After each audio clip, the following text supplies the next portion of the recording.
Sorry, Alana. Gotcha. Okay. So today's meeting is really about engaging us in dialogue around shared measurement. And so this has been a topic of the CHI many times before. We've held smaller meetings about shared measurement, data and assessment. Last month, we kind of gathered together to talk a little bit about guiding principles. And also we had several people who are currently engaged in measurement share about a couple of measurement projects. Today, we'll be digging a little bit deeper into a specific measure that is being done regionally. And what we want to be able to do today is really have a conversation and increase the CHI membership's understanding of the measure of well-being. So you all have probably seen many emails coming from us about the work of Thriving Together in measuring well-being. And you might have even participated in the survey yourselves. And so really, we've invited a few folks together today to talk about what a well-being measure is and also how it can impact community. We've also briefly discussed, not briefly, I'm sorry, we've kind of been throwing in vital conditions and trying to acclimate the CHI to the terminology around vital conditions. And this well-being measure is very much connected to the vital condition framework. And so we'll be hearing a little bit about that today as well. As I mentioned before, part 2 of this meeting is very much involves your participation as a CHI member and the Okanogan CHI network. And what we hope to be able to do in the second part of this meeting is really to gauge how the Okanogan CHI plays a role and how you all want to participate in well-being measurement as a coalition. And so we added in a little quote here around essentially that the process of engaging you all is just as important as any kind of work that we do outside of the coalition.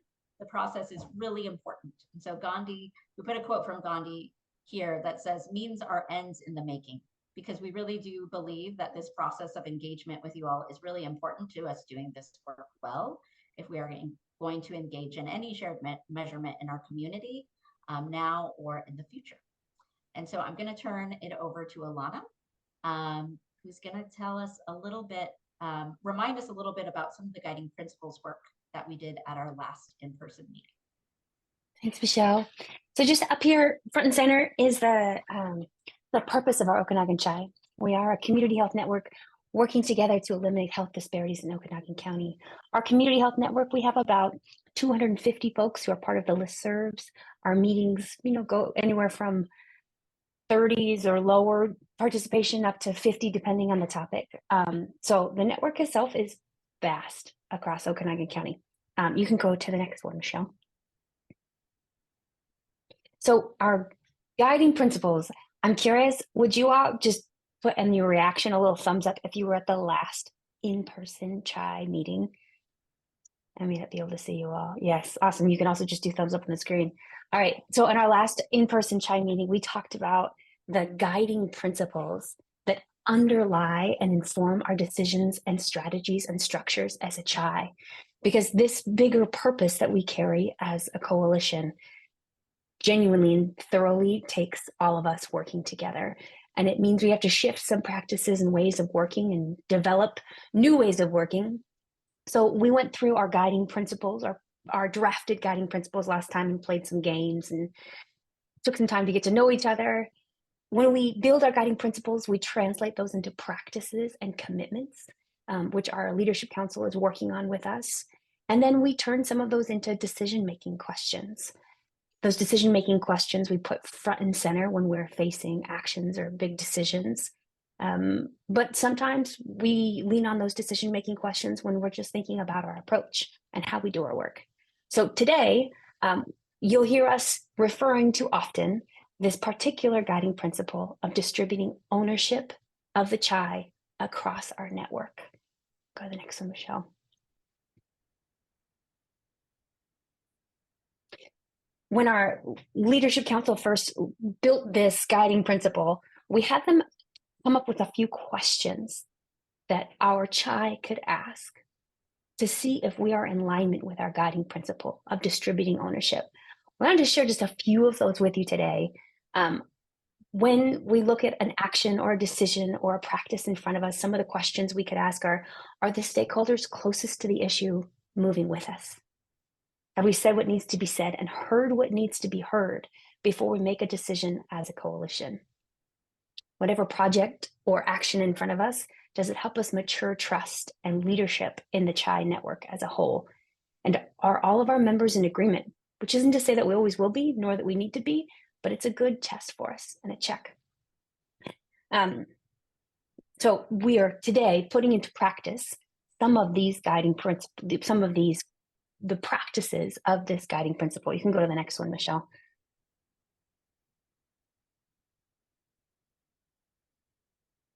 Some of the practices and commitments, really briefly, that our leadership council said, yes, we want to do this. In all of our work, we want to be developing our CHI leaders. Today, you'll hear us building our shared muscle to think about things like survey development, to think about things like well-being, and really starting to cultivate more leadership across our CHI network. We want to co-create projects, whatever we say yes to, making sure we get input from you all, get inspiration and facilitation for partnership projects, take some time to get to know each other. There's no way we can actually distribute ownership if we don't have deep trust. We had our first in-person meeting last month, and we'll have another one later this year. So please do prioritize when you can coming to those in-person meetings.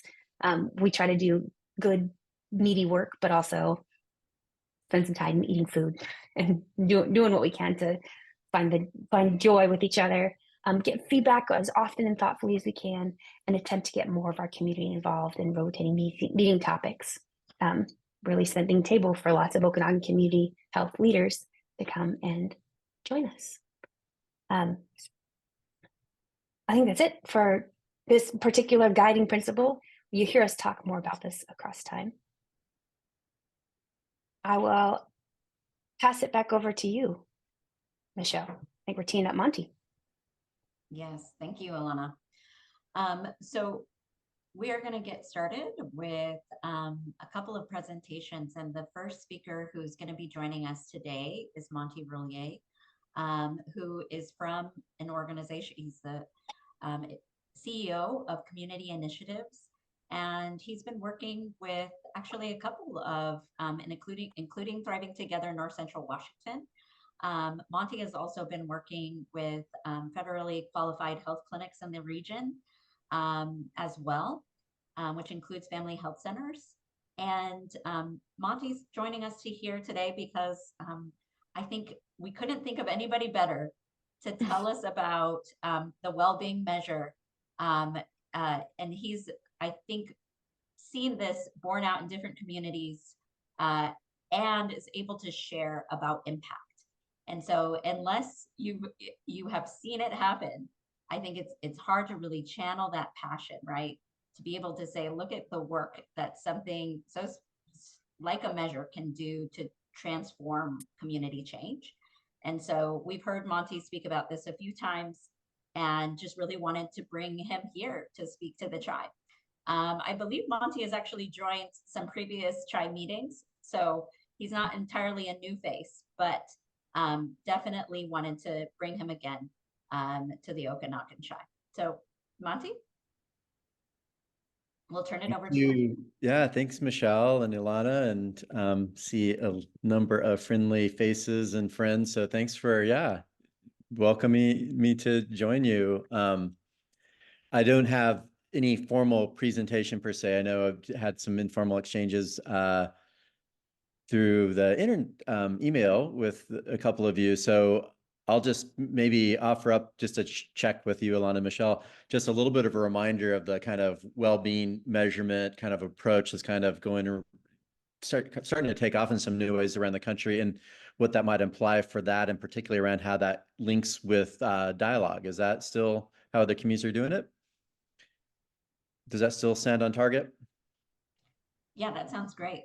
Great. Thank And you, I know Monty. that Sarah and Veronica and others can chime in. So I would maybe just as a little bit of a reminder for some of you that we've had a chance to talk with, I think well-being's been used for a couple of decades to actually pair with the term health, just to even send a signal that we're not talking about health in the narrow sense. And I think, our view is that over time, there's not a single definition of well-being, which is great. And we're going to talk about that's the importance of dialogue. But we are increasingly intentional around understanding the art and science of measuring well-being. And I think what you all are up to in this region is in many ways on the forefront of that. So the vital conditions, which are the properties of places and institutions, be those our neighborhoods, our regions, our communities, those attributes have become a proxy for all the, and you've seen versions of this before, all those different attributes that everybody, no matter where they are in the globe or on the globe or in their life course, need in order to thrive. And when those vital conditions are not present for periods of time, whether because of systemic injustices or because we have failed to deliver on those, we see that people are suffering and struggling. And so we know this intuitively, and we know that we know this, from really studying this across the world around when these are absent.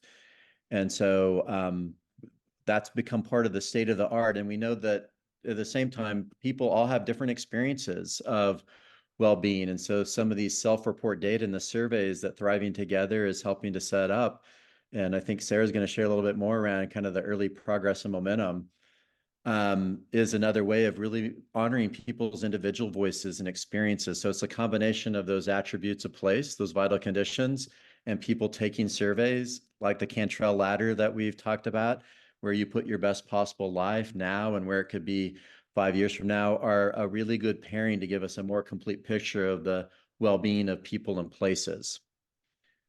Thanks for putting in some of those messages. By the way, I just got this morning from some of our federal partners, APHA, some of you seen the Health Affairs article, and others that are really thinking about the vital conditions are certainly complementary, in some ways an evolution of the social determinants of health. The difference in some ways in the evolution is that they are specific and they're asset oriented. There's not a consensus on the social determinants of health. And in some cases, the social determinants of health haven't always been as accessible to people outside of health or public health. So that's one of the reasons why we're seeing the vital conditions and this idea of well-being as a concept gaining and traction. And I just want to be really clear with our public health friends. I consider myself part of public health. Social determinants of health are so critical. This is not dismissing social determinants of health for folks that use that language. There's not one right frame. But I do think that well-being is being used because it's more catalytic in some ways for some communities, particularly when we bring in community voice. So let me just pause for a moment before, we can kind of give some examples. I don't know if that, Michelle and Alana, since I know you best, if this is covering new territory or if you want to go a little bit deeper in kind of those two aspects of measurement. Yeah, I think, feel free to chime in, Alana. I think we have probably a very diverse group here of people who have heard about the well-being measure before and people who have not. And so for those who have not, I think even to kind of take it out a little bit in terms of what does a well-being measure? How does it benefit those who, are engaged in measurement kind of at an organizational level? What does the well-being measure kind of give us as, say, a coalition or even as a region of partners? And what is a well-being measure? What is a well-being measure? I would think, is a good question to ask. And that sounds great. And I know Sarah's going to maybe do some presentation on the survey, if I'm not mistaken, and Veronica. And I would just say that there's well-being measures. There's not one way of doing that, but the way that Thriving Together is doing, I think, is similar to other parts of the region. Again, these vital conditions, humane housing, meaningful work and wealth, at the center of this idea of belonging and civic muscle, that Sarah's put in the chat, is that kind of structures it in kind of place, because we know place matters enormously in terms of people's well-being. And then these self-report measures around your best possible life, really sense of belonging, whether you have social support, how you would rate your own mental and physical well-being, your spiritual well-being, your sense of purpose, these measures that Sarah may kind of highlight. The culmination of those things give us a better sense of people's well-being, because well-being is all those different dimensions. My spiritual well-being, my sense of purpose, my physical well-being. So it's the combination of those that kind of give a more well-rounded version of how people are thriving or not. And we're using thriving as proximate. So again, one of the things that will come out of the surveys is the percent of the population who's suffering, the percentage of the population within the Okanogan CHI, but also as a region, that are thriving. And so we'll be able to kind of get a sense of what that looks like by different demographic groups and by different regions, by other ways that we break down by race, ethnicity, and age. And I would just say that one of the things that we've noticed, we used to do community health needs assessments, and for Kaiser Permanente, our team, did a lot of the place-based community health needs assessments, and they were great, and we've learned a lot with them, and same with Providence and other big health systems. And a lot of times those processes, there's a small number of people that are basically trying to make meaning of these data, and the data isn't always catalytic. So one of the people that I've learned a lot from and work with sometimes is Anita Chandra, who's with the RAND Corporation. And she's one of the global leaders in the idea of measuring well-being. She does a lot of work with the Robert Wood Johnson Foundation. And so she uses this term catalytic. And the thing I like about that is, how is it that measurement is catalytic to change? How is it in the neighborhoods, the Okanogan CHI, or in the work that Jesus and team are doing with the community health centers? How do these words around thriving and suffering and struggling invite us into deeper meaning making, and not expecting measurement to give us all the answers, but to invite us into seeing some patterns by which we might take action. And so to me, that's the real hallmark of measurement, is not just more data, because we are drowning in data. We've got tons of it. But how do we surface a type of data that catalyzes a collection of people to think differently and more transformatively around what they might do to transform place and human relationships? Thank you, Monty. I think that was gold. So I'm going to invite you to just chime in a little bit more on how you've seen, maybe just like a little glimpse into something that we don't quite have, quite a good idea of, which is as a broader CHI. And that is the portion of how you've seen other communities kind of change from, say, data, right? Which is, as you said, we're drowning in data. How have you seen other communities who are using this measure really dig into that meaning making and community building? Yeah.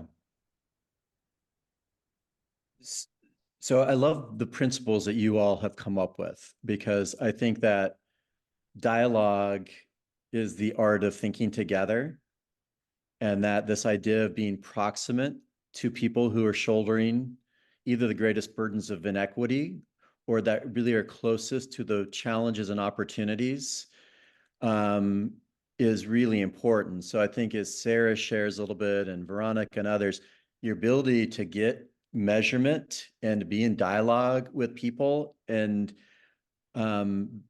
becomes really catalytic. In that ways, the data is helpful. So we're doing a lot of work with the Inland Empire. I don't know if you've all ever heard about it, but it's the fastest growing community in California, and it's the fastest maybe growing community in the country. It's 4 to 5 million people. It has a lot of small rural communities, but it's also got San Bernardino and Riverside. So they, as a region, have adopted thriving as their North Star. So like you all, and what Thriving Together is doing, 7 of their leading hospitals through their health plan are using thriving as a bridging framework. they're still, for those of you in healthcare, they're still using HEDIS measures and their other kind of disease and body parts and incidents of disease. By the way, hello, Brendan. It's so nice to see you.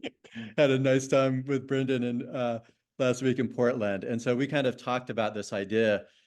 So they are using it both for their anchor institutions like hospitals to measure the vital conditions, and they are unleashing dialogues in their own versions of how people are seeing belonging and where they see opportunities to grow belonging and civic muscle. And they're combining those. And so it's really interesting.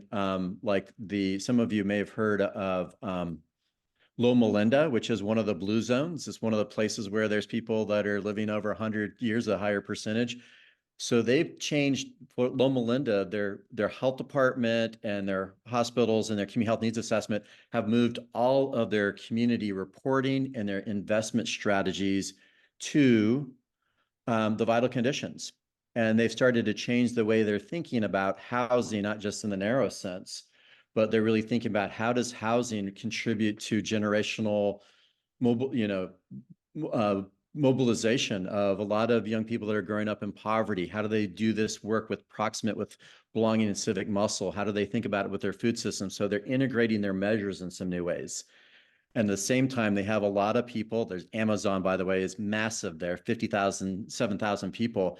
They're having dialogues around what does it look like to not be trapped by dead-end jobs, and what might they do about it, and how they be in conversations and dialogue with Amazon. So they are using both lots of dialogue. The local Black Voices Network, one of the oldest newspapers, is starting to capture ideas through the vital conditions and dialogue. And so they are changing the culture by which they think about each other and some fresh language that is intuitive to them around how they can invest. They have the Gates Foundation, Irvine, and a lot of others now that are looking at these early dialogues and the vital conditions as new ways of investing in that area. So that's like a big community, but it's a lot of rural.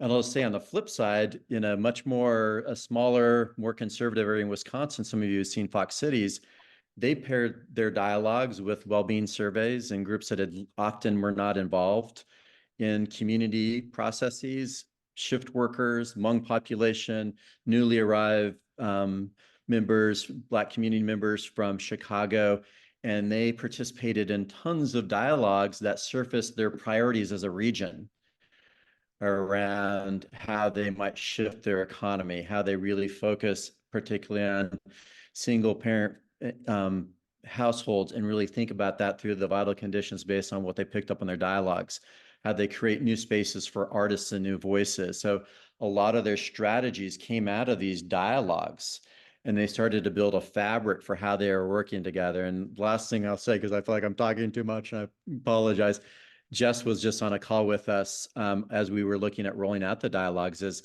different groups have figured out how to build this capacity of dialogue and have taken it in a whole bunch of different directions. So it's not just a one and done process, but kind of what you and Alana have set up. How do we build the capacity to have dialogues around new opportunities and challenges? So we're not just trying to figure out one single one-off dialogue, but what is the ongoing capacity for new ways of measuring and having conversations of possibility? Thank you so much, Monty. And I think you've laid the path so well. I am going to invite, Monty has mentioned Sarah many times, and I'm going to invite Sarah to come on. And some of you, again, participated in our in-person meeting, but I know that in-person meetings are hard, so not everybody was able to participate who's here today, last month. So this will be new information for some, but old information for a few. And if you want to come on, Sarah, and just tell us a little bit about where we are at right now in terms of with Thriving Together, in terms of the regional effort, and specifically in Okanogan County. Yeah, thank you so much. And I did put the link into the survey, and I think that we're going to be doing that during the meeting. So if you want to hold off on filling it out while I'm talking, I think we are going to do it as a group here. But just to let you know where we are today, I can share on my screen. that this is where we are.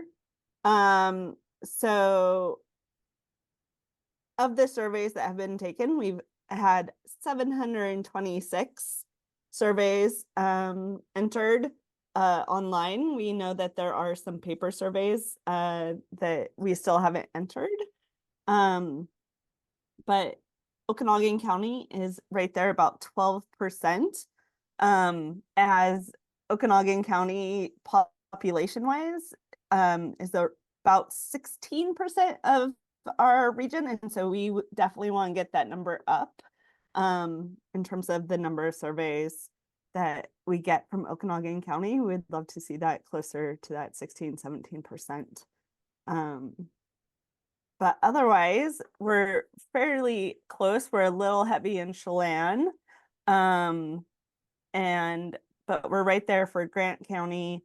They're about 37% of our region, so they're just about right on. So we definitely want to see Okanogan's voice being heard through this survey. And so that's a big thing in like what I want to get across is that while we have put this out through our partner organizations and through the Okanogan CHI, we're really appreciative of everyone that has said, yeah, we'll totally help with this survey.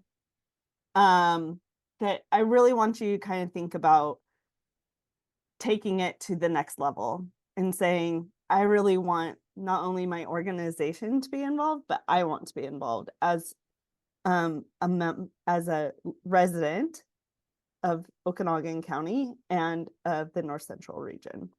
I want to make sure that my voice is heard. I want to make sure that my family and my friends and my community's voices are heard in this survey. So, we are trying to break this down, not only for county, but like what town and area do you live? How can we really get this information about well-being and the importance of it down to the smallest area? So that's why in this survey, you'll really notice that we ask, not only what county are you living in, but what area, town, what's your zip code? We ask so many questions about demographics and things because we really want to be able to make sure that we can identify those people who are struggling and suffering and thriving, and be able to then go to those communities, go to those populations, and have the conversation and hear the stories about why that is. And I think that that's really a big part of this, is that the survey really is just the first step in what will be a continuing conversation. So we have the survey.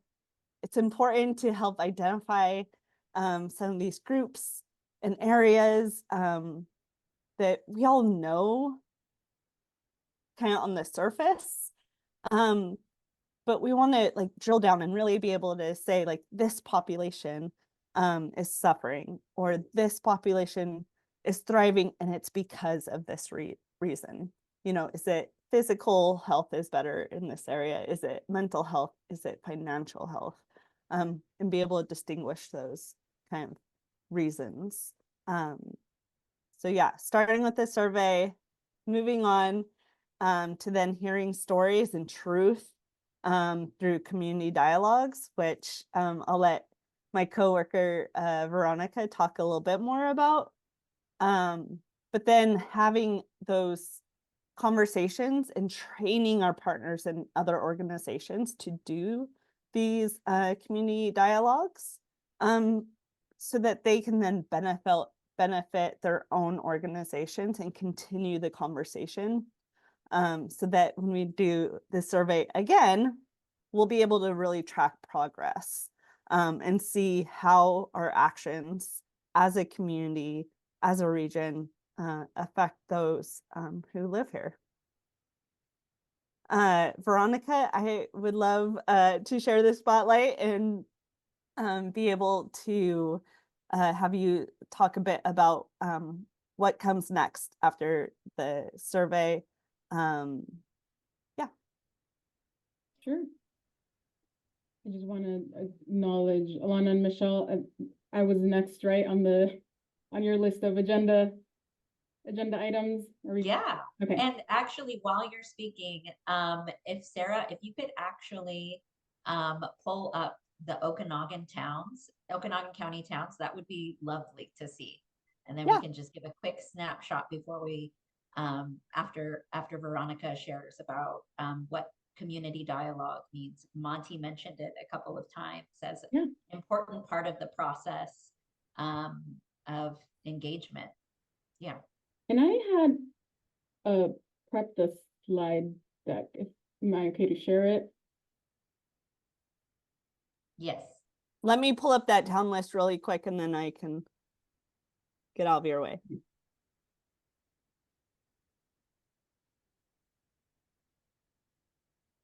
Here we go. Let me see if I can't. Yes.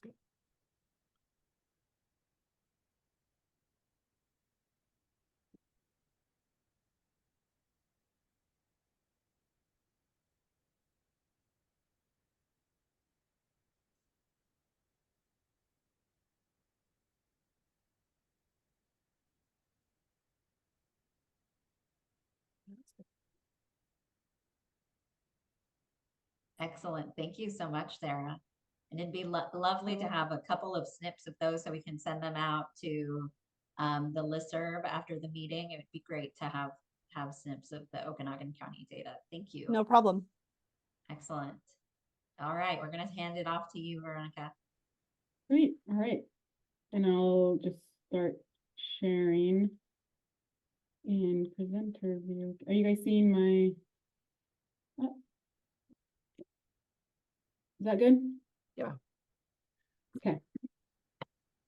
So we've been talking about well-being survey, and I've been helping Sarah roll out the survey throughout the region and talking to partners. I've been referencing community dialogues as like the second phase, which we've all, came to realize it's truly the qualitative part of this research, and where I think a lot of the excitement will arise, and where we will get and gain a lot of momentum as partners to really start, diving deeper into the dialogue and figuring out or finding out, what assets are out there that we can leverage, or what are the needs of those who are suffering or struggling, or what are the factors that are enabling some to thrive within certain communities. But I pulled this debate versus dialogue slide really quickly from our earlier meeting today with Monty, where we were, just diving deeper into what does it mean to hold dialogue. And we were, kind of sharing amongst the planning group what it meant to one another. But I figured I'd add this slide in here just because I thought it was really, it's really insightful to really, clarify and take into consideration when coming into dialogue and convening in person, really knowing the differences between debating and dialoguing, and making sure that assumptions are not, that you are right and that the other is wrong. So there's some like common practices and things like that, but generally debate, it's about winning, about reinforcing and stating some talking points, some facts, defending certain assumptions as truth. And it tends to, avoid or undervalue differences, whereas dialogue, on the other hand, is more of a collaborative, I guess, approach to conversating, and participants work together. There's, I guess, a balance between advocacy and inquiry. And it just really shares the strength. Dialogue allows people to really share their strengths and allows people to hold value in each other's opinion. So I just thought it was really good to add this slide in here as a last minute reminder. And then as far as goals go with the community dialogue, so we want to ensure that the community's voice is up front and center, and that we are enabling these spaces for collective action as a regional network. And then we, also recognize that the quantitative data is just as important, but also, as we've all mentioned before, diving into the pieces of, why are people thriving? Why are those individuals suffering and these others are struggling? And what are the factors that are contributing to that? I know we've shared that over and over again, but I think that this is truly, in essence, what we will gain out of these community dialogues. And then obviously building connections amongst community members, expanding those capacities to dialogue and exercise that civic muscle that we came to recognize as a part of the 7 vital conditions, with the belonging and the civic muscle as being the most important one. And then ultimately co-creating what the future looks like for our localized, little networks and ultimately across the region. I think we've seen this slide a couple of times in one meeting or another, so this is kind of repetitive, but in an essence, also Monty alluded to exactly this during his share of the presentation, but community dialogue, we're sharing what's true for us, what's true for others, and truly discovering what we have in common and what we can, leverage our assets over or over on and continue to have adequate dialogue. So in a nutshell, basically with the well-being community dialogues that Thriving Together is unfolding, we're in the, planning stages of it, but we are, however, planning a training. I think this work plan suggests that the training was in May or June, but we're actually having the training in July. And this is where I think the CHI could really benefit from. So the training will be a free training for partners. We're still trying to, firm up some of the details as far as location and things like that. But we know it'll be about a half-day type of training open to, regional partners. And basically, we'll really, build the capacity of partners to allow us to not only have our own dialogues across the region and really dive into the well-being data and the phase 2 of the rollout that we're doing, but this is also an opportunity for partners and organizations to build their own capacity to later have and host dialogues for their own, sake or for their own needs as an organization, and as they continue to do their work that they, we do as partners.